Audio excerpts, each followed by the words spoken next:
Thank you for watching Courtside, a discussion of the post-election litigation brought by Donald Trump. It is day 64 after the election. For these 64 days, I launched Courtside in order to give you the facts, but also because I frankly knew how scared many of you were. And that's why I gave you some jokes, some lightness, even some song, because I knew you were scared. And I've tried in these 64 days to reassure you about the outcome, that Joe Biden will be inaugurated president on January 20th. I've never wavered from that, frankly, not even for a minute, on camera or off. And today, I 100% believe that. But I also know that that hasn't been the only thing you've been worried about. Even if the outcome was certain, I think you worried about the path of getting there. And that's what worried you, too. And that's why my plea last night about how a house divided can't stand, about how America needs to summon its better angels, and my hope that that would happen. Well, today, it didn't happen. Instead, in many ways, the reverse happened, stoked by the terrorist-in-chief, Donald Trump. The day began with Donald Trump's absurd, anti-constitutional, treasonous speech, encouraging a march on the Capitol and stuff like that, and Rudy Giuliani saying even worse nonsense. And then, of course, as you all know, the Capitol was stormed.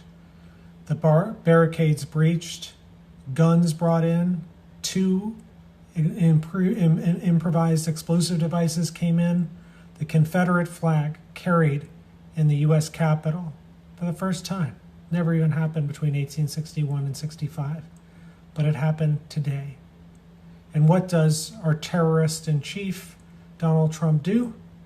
He issues a lame tweet that says that the election was stolen for him, and then he has a little video accompanying it in which he expresses his love for these people who did this, these seditious conspirators. Throughout my life, I've seen images of violence from the 1968 time period, and it always felt so foreign to me. I couldn't ever imagine it, that it was something that happened in this country. Well, today it did. The U.S. Capitol became a war zone, like Fallujah.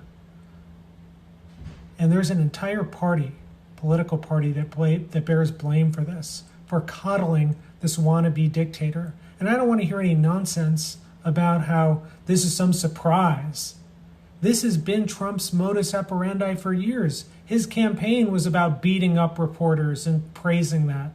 Just take what he did in the last few months. Starting in May, he tweeted, quote, "When the looting starts, the shooting starts," talking about Black Lives Matter protesters. Then the next month, in June, he tear-gassed protesters in Lafayette Square so he could have his Bible ceremony, and he was too incompetent to even hold the Bible up the right way. Then in August, he went and goes and praises Kyle Rittenhouse's killing of two individuals in Kenosha, Washington. In September, when asked about the Proud Boys, he says, quote, "Stand back and stand by." In October, when we learned that there was a plot to violently kidnap Michigan Governor Gretchen Whitmer, what does he do? Nothing about it. And all through this, for the whole year, he's been saying stuff like Chinese flu, Chinese virus, and the like, stoking violence against Asian Americans. And now, it's been, 8 hours since the storming of the Capitol. Have we even had a single Republican member apologize for making today possible? Just one? Has anyone looked in the mirror and understood yet what they have wrought? I think they will. And my view is Donald Trump should be impeached tomorrow. As you all know, 2 days ago I called for it in response to the Georgia tapes and a litany of other unconstitutional things he's done. But I never thought that that impeachment process could conclude in 2 weeks. I just wanted it started and then to be used to disqualify him from future office holding. Now I actually think the velocity behind doing something is very much there. Indeed, even the National Association of Manufacturers, which is a centrist right business organization, kind of like the U.S. Chamber, called for the 25th Amendment to be invoked to remove Donald Trump from office now. I'll talk about that in a moment, but I think that illustrates just how much Trump's stock has fallen today. At the same time, and I know we're all sick of thinking about Trump, and we want to just fast forward 2 weeks to January 20th, but these are 2 long weeks. And imagine what Donald Trump can do in terms of the harm in the interim. He can give away state secrets, which he's already done to the Russians in the past. He could attack Iran or anyone else to distract from his lawlessness. Or most poignantly, think about what President Johnson did after the Civil War. He went and pardoned, he gave amnesty to all the Confederacy folks. Donald Trump can do the same thing for all those people who stormed the Capitol today. So he needs to be removed now. And therefore, I think Congress should have draft impeachment proceedings, impeachment articles tomorrow morning, vote on them by the evening, and then kick this thing to the Senate. The newly constituted Senate, of course, won't be in play yet, but even Mitch McConnell today has suggested a break from Donald Trump with respect to at least election fraud. Nonetheless, I think, some will say can't be done, supermajority and the like. I say make every Republican go on the record. Do they want to stand with this lawlessness? Is this really someone they think is fit to be president of the United States, or should that person be removed? Go on the record, and voters will remember 2 years from now, 4 years from now, 6 years from now. There's a separate mechanism to remove a president, and that's the 25th Amendment, which, as I say, the business organization, the National Association of Manufacturers, is calling for. And reports tonight indicate that discussions have begun among government officials about the 25th Amendment. So what is that? It was passed in 1967 after the assassination of JFK. And it has procedures about the presidency and the vice presidency if they either die or they're removed or they are incapacitated, like by stroke or something like that. And we have Richard Nixon to thank for actually playing it out. Nixon played, lots of different provisions of the 25th Amendment were kicked in then. First, Gerald Ford replaced Spiro Agnew as vice president because Spiro Agnew was engaged in various crimes. And then, when Nixon resigned, Gerald Ford replaced him as president under a separate provision of the 25th Amendment. And when Nelson Rockefeller someone needed to be vice president to replace Ford, and that became Nelson Rockefeller under yet another provision of the 25th Amendment. Now, Section 4 is what's relevant here, and that is about removing a president who doesn't want to leave, and that is, of course, Donald Trump. So that says that there's an initial group, a majority of the cabinet plus the vice president, and they have to agree. And if that group declares the president unable to perform and discharge the duties of his office, then the vice president immediately becomes acting president on that vote. Now, the president can contest it under the 25th Amendment. That deciding group of the cabinet plus the vice president then has 4 days to disagree. And if they do not disagree, if they accept the president can stay, that's the end of it. But if there's a fight between that group and the president, it then goes to Congress. And it's hard to remove a president. It requires a 2/3 vote in both the House and the Senate. But again, it is another mechanism, and something, I think, has to be done to remove this lawless, anti-constitutional monster from our sacred Oval Office. There also needs to be an investigation into the police response today.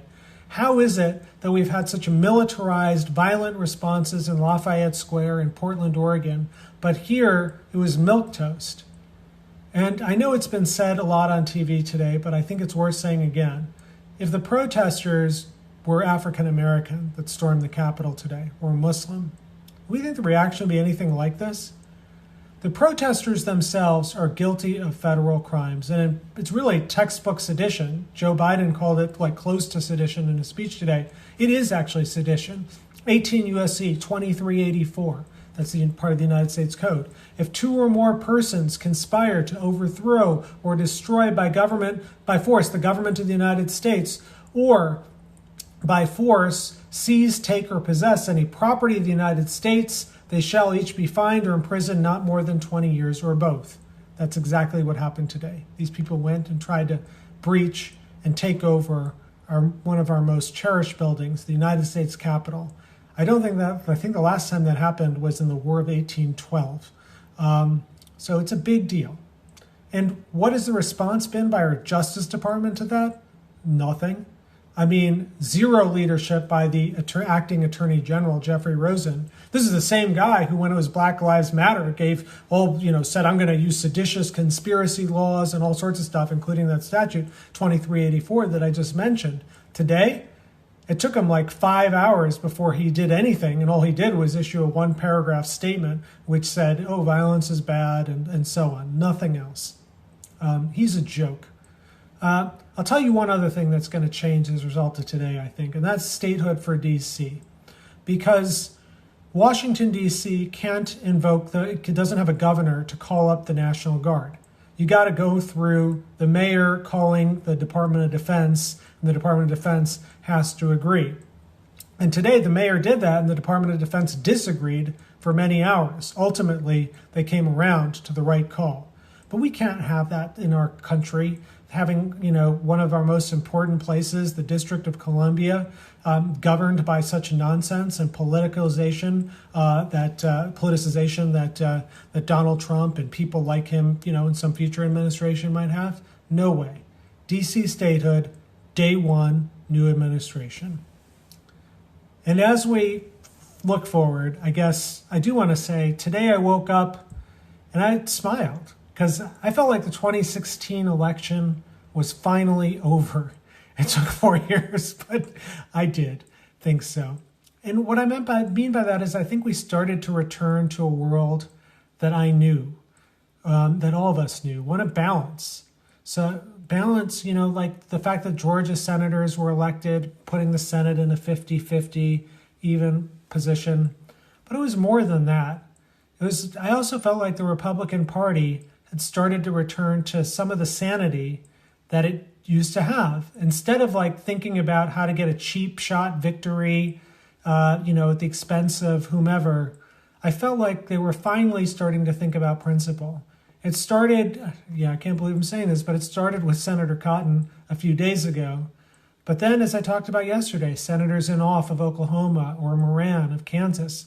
And today, Senator Mitch McConnell giving an incredibly powerful speech about how there was no level of election fraud that would have changed anything, and citing against all these bogus attempts that you and I have been discussing for the last many weeks, making the point that judge after judge had rejected it, including Trump judges. All stuff you've heard before from me, but to hear it from Mitch McConnell was pretty striking.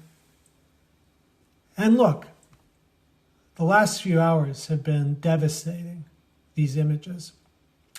But I still have that hope. I have that hope that maybe the Republicans, once they've stared into the bottom of the well, that they're finally going to grow up, finally return to some principle. I know you'll come at me, you'll say, it can't happen. I know it's only a glimmer of hope. But so too was America in 1776. What were we but a hope and an idea against a monarchical, jackbooted, anti-democratic thug? So here we are once again. And, fortunately this time Donald Trump isn't as competent as King George III. So I do have faith we will prevail. I'll see you tomorrow.